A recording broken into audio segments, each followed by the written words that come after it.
Yung may sense of humor ka, galing na privilege yan.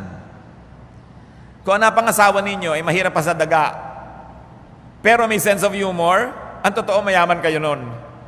Yung napapatawa kayo, no? Kahit pinag-aagawan niyo ang ulo ng sapsap, napapatawa kayo, feel rich because you are.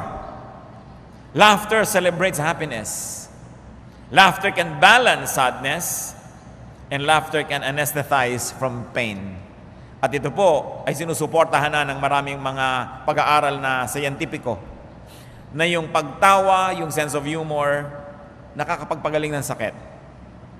Kaya kung may dalawang may sakit, halimbawa pareho kayong nabarog yung ulo nyo, na parehong may bumaong asarol hanggang kaloob-looban ng utak nyo, dalawa kayo. Yung isa, palatawa, palabiro, at yung isa sobrang seryoso, mas mabilis gagaling yung palatawa. Pinatunayan ito ng maraming mga pagsubok nila sa maraming mga clinical tests. Bagamat sa science, hindi nyo ginagamit yung word na pinatunayan because science is dynamic. Sasabihin nyo lang, well, it is supported by evidence so far na ganun talaga ang nangyayari. But the point is, kung merong dalawang tao, yung isa may humor, mas magsusurvive yung may humor. Kaya sabi nila, laughter is the best medicine. Kaya kung ubod man kayo ng hirap, di kayo nakakabili ng mahal-mahal na gamot, pinakamura pa rin ang gamot sa Pilipinas dahil tayo sobrang masasayahin mga tao. No? Kahit ano na lang, ikinatutuwa, tawanan, may nagkuku, may mga lobo, may mga nagtitinda, may stage show. Ang saya-saya ng bayan na ito. So, mura ang gamot dito. Yung gamot na likas sa tao. Pero mabuti rin kung mapamura siyempre yung mga chemical na gamot na binibili natin. Psalm 126 verse 2, our mouths were filled with laughter, our tongues with songs of joy. Then it was said among the nations, the Lord has done great things for them. So nakakakanta daw ang mga Israelites, nakakaawit at sinasabi ng ibang bayan, aba, pinagpapala sila ng Diyos. Ito siguro ang isa sa mga ibig sabihin ng mga gumagawa ng mga awit na ang Pilipinas ay pinagpala ng Diyos. Kasi kung tingnan mo naman, sabi, nasaan? No? Ang dami-daming gulo, ang dami-daming kahirapan. Pero yung ating capacity to be happy, our humor, pagpapalaya ng Diyos. Ecclesiastes 3:4 says, there's a time to laugh and a time to dance. And compared with many, many cultures around the world, mas marami dito sa Pilipinas, time to laugh and to dance. Hindi na naubos ang festival dito. May festival ng lechon, may festival ng langka, may festival ng butong pakwan, may festival ng mga maskara, may festival ng mga bakya at salakot. Basta kahit ano na lang na rason, magka-excuse lang mag-festival ng mga Pilipino. Hindi na ubusan ng party. Masaya ang buhay.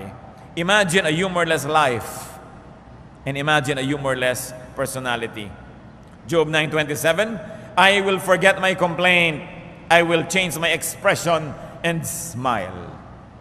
It's a decision. You may not do that, but will you solve your problem if you frowned? Sa palagay niyo po ba, lalapit sa inyong biyaya kung nakasimangot kayo? Nahihirapan kayo at nasasaktan, tapos tiklop-tiklop ang mukha nyo? May matutuwa ba? Wala rin. So if laughter is the best medicine, then the Philippines is a haven for cheap medicine. Ang yaman-yaman ng mga Pinoy. At napakapalad kasi laging nakatawa. Kahit mahulog sa bus, nakatawa. Kahit maipit ng electric fan, nakatawa. Kahit na nakakahiya ang pagsagot natin sa hiya, tawa. Yung napahiya ka, tatawa ka. No? Napakalaking blessing yan sa ating nasyon. Hindi naman na ituturo sa bata yon. Likas. May pumuputok na bulkan, tatawa. Yung lahat na, may nahubuan bigla, di ba nakakahiya yun? Tawanan.